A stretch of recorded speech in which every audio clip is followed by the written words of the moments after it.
지금 호르무즈 문제 때문에 이제 전 세계 많은 나라들이 에너지 수급에 상당히 예민해져 있죠. 특히 동남아시아는 이 에너지 수입 의존도가 상당히 높고 지금 높은 유가가 각 나라의 제조업에 부정적인 영향을 주기 때문에 조금 더 민감할 수밖에 없습니다. 그런데 이 시점에 며칠 전 일본 다카이치 총리가 베트남에 꽤 큰 선물을 들고 갔죠. 베트남의 에너지 조달을 돕는다면서 약 400만 배럴 규모의 원유를 베트남 응이선 석유단지에 공급하는 방안을 추진하고 있습니다. 그리고 이거는 일본이 지난 4월에 발표한 파워에이시아라는 프로젝트의 첫 사업입니다. 이 프로젝트를 간략하게 말하면은 에너지 수급이 불안한 동남아 국가들에게 약 한 100억 달러 규모의 금융 지원을 제공하면서 동시에 에너지 자원 공급의 회복력을 높이겠다는 일본의 구상이죠. 물론 일본이 동남아에 공들인 것은 어제 오늘만의 일은 아닙니다. 예전부터 일본의 동남아 외교는 인프라 개발, 투자, 경제 성장 지원, 그리고 공장 이전 같은 경제 협력 쪽으로 꾸준히 했었죠. 그런데 지금 일본이 외교하는 모습을 보면은 일본의 외교 문법이 전과는 조금 달라지고 있는 걸 볼 수 있습니다. FOIP, Free and Open Indo-Pacific, 즉 자유롭고 열린 인도 태평양 아니죠. 일본의 다카이치 총리가 이번 베트남 방문에서 이 새로운 FOIP 구상도 함께 발표했습니다. 그리고 이 발표에서 이전 일본 외교에서 조금 생소하게 보이던 단어들이 많이 보이기 시작하는데 이걸 보면은 에너지, 핵심 광물, 공급망 회복력, 그리고 해양 안보 같은 약간 일본이 어떤 판을 그리고 있는가가 조금 보이죠. 즉 일본은 이제 베트남을 단순히 이제 생산 기지를 만들고 투자하는 것을 넘어가지고 경제 협력 안에 안보 협력까지 묶으려는 모습을 이렇게 보이고 있습니다. 이번 다카이치 총리 순방 스케줄이 베트남하고 호주인데 이 두 나라를 보면서 일본의 새로운 외교 전략인 경제 안보가 어떻게 보이는지 한번 보겠습니다. 먼저 베트남부터 보겠습니다. 좀 전에 말했듯이 일본은 파워에이시아 프로젝트를 통해서 베트남에 약 400만 배럴 규모 원유를 공급 추진하고 있습니다. 하지만 이번 베트남 순방에서 일본이 꺼낸 것은 이 원유 지원 하나만은 아니고 에너지 투자, AI, 반도체, 우주 핵심 광물, 해양 역량 지원까지 꽤 넓은 패키지를 꺼내고 있습니다. 근데 여기서 더 중요한 거는 이런 경제 협력뿐만이 아니라 다카이치 총리가 바로 이 베트남 하노이에서 이 업데이트된 FOIP 자유롭고 열린 인도 태평양 구상을 발표했는데 이걸 들여다보면은 일본이 어떤 안보 환경을 구상하고 있는지가 이제 보인다는 거죠. 다카이치 총리는 이 연설에서 지역 번영을 위해서는 지역 평화가 필요하다고 말했고 그 평화를 지키기 위한 핵심으로 해양 안보를 강조했습니다. 이게 중요한 이유는 일본이 이제 베트남과의 협력을 이제 단순히 경제 협력으로 보지 않고 이제 원유 지원, 첨단 산업 협력, 지역 안보, 해양 질서 이런 거를 이제 하나의 틀 안으로 이제 넣고 있다는 거죠. 즉 다른 말로 하면은 이제 일본은 무턱대고 우리가 군사 동맹을 새로 만들겠다 이렇게 말하는 게 아니라 경제와 안보를 이제 자유롭고 열린 인도 태평양이라는 하나의 틀 안에 이제 넣고 있는다는 겁니다. 그리고 이것도 베트남 입장에서는 그렇게 나쁠 건 없습니다. 왜냐면은 에너지 안정, 일본 투자, 산업 고도화, 핵심 광물 개발, 그리고 외교적 선택지를 얻을 수 있게 되죠. 베트남은. 여기서 이 외교적 선택지라는 게 굉장히 중요합니다. 왜냐하면 베트남은 안보 면에서 중국하고 관계가 꽤 복잡하죠.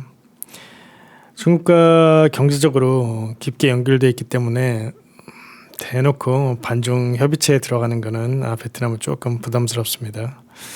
하지만 동시에 남중국해에서는 중국과 영토 분쟁도 있고 중국을 경계하는 나라 중 하나죠. 역사적으로도 그렇고. 그래서 베트남 입장에서도 어느 정도 중국을 견제할 수 있는 무게추 하나는 필요합니다. 외교적으로. 즉 일본과 뭐 완전히 한편이 되는 건 아니지만 이게 뭐 손잡은 듯 안 잡은 듯 하면서도 이게 외교적 옵션을 하나 더 가져가는 거 이거죠. 일본 입장에서도 베트남을 더 깊게 좀 묶어둘수록 중국 의존도를 줄 공급망 옵션이 생기고 남중국해 쪽에서도 조심스럽지만 뭐 의미 있는 협력축이 하나 더 생기는 겁니다. 그래서 베트남은 일본에게 단순한 생산기지가 아니라 이제 에너지 공급망, 이제 첨단 산업, 해양 질서까지 함께 이야기할 수 있는 포괄적 전략 파트너가 이제 된다는 겁니다. 그리고 두 번째는 이제 호주이죠. 호주는 베트남처럼 뭔가 뭐 안보의 협력을 뭐 새로 정의해야 될 나라는 아닙니다. 이미 일본하고 깊게 연결된 안정적인 안보 파트너이죠. 실제로 호주는 뭐 일본 에너지 공급의 큰 부분을 차지하고 있고 이미 일본에게 뭐 가장 중요한 LNG 공급국 중 하나입니다. 그리고 이번 호주 방문에서 일본은 에너지, 식량, 핵심 광물 공급망을 강화하는 동시에 호주의 방위 안보 협력도 더 깊게 묻고 있습니다.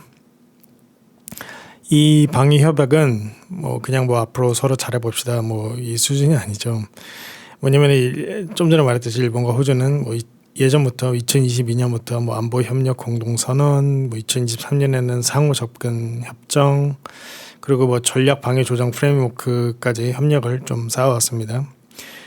그래서 이번에는 그 안보 협력을 이제 좀 더 구체화하는 내용이 있습니다. 뭐 정보, 첩보 협력 확대, 방위 능력 공동 개발, 공동 생산, 첨단 무기와 신흥 기술 시험, 뭐 공동 훈련, 뭐 상호 운용성 강화, 뭐 해상 교통로 보호까지 이제 좀 들어간다고 이제 설명을 하네요. 특히 상징적인 것이 이제 호주와 일본 설계 호위함 도입입니다. 그 호주가 일본의 그 업그레이드된 모가미 호위함 사업 선정한 거 들어보신 적 있을 겁니다. 그 한국 호위함이 탈락하고. 어쨌든 이번 호주 방문은 단순히 LNG나 핵심 광물 이야기를 하러 간 것은 아닙니다. 일본은 호주와 에너지 광물, 뭐 방위산업, 정부협력, 해상교통로 보호를 한꺼번에 이렇게 묶으면서 인도태평양 안에서 이제 뭐 그래도 어느 정도 안정적인 협력축 하나를 이제 좀 더 두껍게 만들고 있는 거죠. 호주에서는. 그러면은 일본은 왜 기존 외교 방식에서 이런 새로운 외교 문법을 들고 나온 걸까요? 첫 번째 배경에는 이제 변하는 국제 환경이 있겠죠. 미국은 원래 일본의 외교는 이제 미일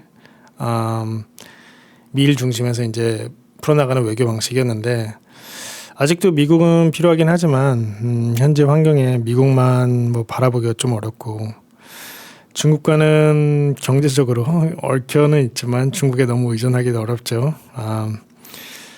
그리고 이게 사실 이거는 뭐 일본만의 고민은 아닙니다. 뭐 유럽, 캐나다, 호주, 뭐 동남아, 뭐 한국 뭐 다 비슷하게 느끼는 고민이죠. 다만 일본은 여기에 안보 문제가 더 직접적으로 겹쳐 있습니다. 일단 일본은 중국과 해상 영토 문제도 있고 이 중국이 중요시하는 이게 이 대만 유사시에는 이게 단순히 대만 문제가 아니라 이제 오키나와 뭐 난세이 제도, 미군 기지 그리고 일본 남서부 방위하고도 직접 연결이 됩니다. 그래서 여기서 이제 이런 질문이 나올 수 있죠. 그럼 기존 미일 안보가 있는데 왜 일본이 따로 더 움직이려는 걸까? 뭐 좀 전에 말했듯이 뭐 미국은 여전히 일본에게 뭐 대체 불가능한 안보 축입니다. 하지만 대만 문제에서 일본과 미국 계산이 항상 완전히 같은 것은 아닐 수도 있죠. 왜냐면 일본은 대만을 자기 주변 안보 문제로 좀 더 직접적으로 볼 수가 있고, 반면에 미국은 대만 문제를 뭐 미중 관계, 확장 관리, 동맹 조율, 질서 유지 뭐 이런 면은, 그리고 뭐 반도체 공급망 이런 부분에서 좀 더 큰 틀 안에서 이제 계산을 할 수가 있죠. 그래서 일본은 이 미일 안보란 큰 틀을 가지고 가면서도 중국에서 오는 이 직접적인 안보 문제를 생각할 때 이것을 너무 미국의 큰 전략 안에서만 이렇게 맡겨두기보다는 좀 우리 스스로 상황에 맞게 관리해야 되지 않나, 이런 생각이 들 수도 있다는 거죠. 그렇다면은 여기서 현실적으로 일본이 선택할 수 있는 방법이 무엇일까요? 뭐 군사 대국으로 뭐 돌아가는 거, 뭐 물론 일본 안에서도 방위력 강화 필요성은 커지고 있습니다. 실제로 일본 정부 여론조사에서는 중국의 군사력 증강을 뭐 주요 안보 우려로 꼽은 응답이 68%였고, 자위대에 대한 지지도도 이제 94%까지 올라갔습니다. 즉 뭐 일본 사회 전반적에서 중국 리스크를 굉장히 현실적으로 보고 있다는 거죠, 안보 문제에서. 하지만 이게 뭐 곧바로 일본 사회가 군사 대국화를 뭐 전폭적으로 받아들인다는 건 아닙니다. 왜냐면은 헌법 개정 문제도 있고 군사적 역할 확대 문제까지로 들어가면은 일본 사회에서는 여전히 내부 반발도 굉장히 크게 나옵니다. 실제로 다카이치 총리가 지금 지지율이 엄청 높은데도 이 평화헌법 개정 추진에 대해서는 반대하면서 도쿄에서 약 5만 명 규모의 헌법 수호 집회가 열리기도 했습니다. 그러니까 뭐 일본 여론은 뭐 단순하지 않다는 거죠. 중국 리스크도 현실적으로 보고 자위대의 필요성도 뭐 인정합니다. 하지만 그 대응이 곧바로 군사 대국화로 가는 거, 뭐 군사 작전을 해야 된다는 것에 대해서는 아직도 약간 경계가 있다는 거죠. 그래서 일본 안에서 지금 상황에 맞는 이게 일본만의 현실적인 문법이 나오는 겁니다. 바로 이제 경제 안보라는 개념이죠. 뭐 바로 이제 전쟁할 수 있는 일본이라고 바로 말하기보다는 뭐 공급망을 지키는 일본, 뭐 에너지 안보를 챙기는 일본, 지역 안정에 기여하는 일본. 하지만 지역 안정을 위해서는 해양 안보가 같이 필요하다. 그래서 여기에 기여하는 일본. 이런 식으로 말하는 쪽이 좀 더 받아들이기 쉬운 프레임이라는 거죠. 그리고 이 흐름은 외교에서 현재 뭐 파워에이시아, 뭐 그리고 베트남 하노이에서 발표한 새로 업데이트된 뭐 열린 인도 태평양 선언, 그리고 뭐 베트남과 뭐 공급망 강화, 뭐 호주와의 에너지 뭐 핵심 광물 방위 협력 이런 식으로 나오는 겁니다. 물론 일본이 뭐 이런 여러 나라와 네트워크를 만들어서 중국 리스크를 관리하는 생각 자체는 새로운 것은 아닙니다. 예전부터 뭐 쿼드도 있었고, 뭐 자유롭고 열린 인도 태평양 구상도 있었고, 아베 때부터 이어져온 흐름이 있었죠.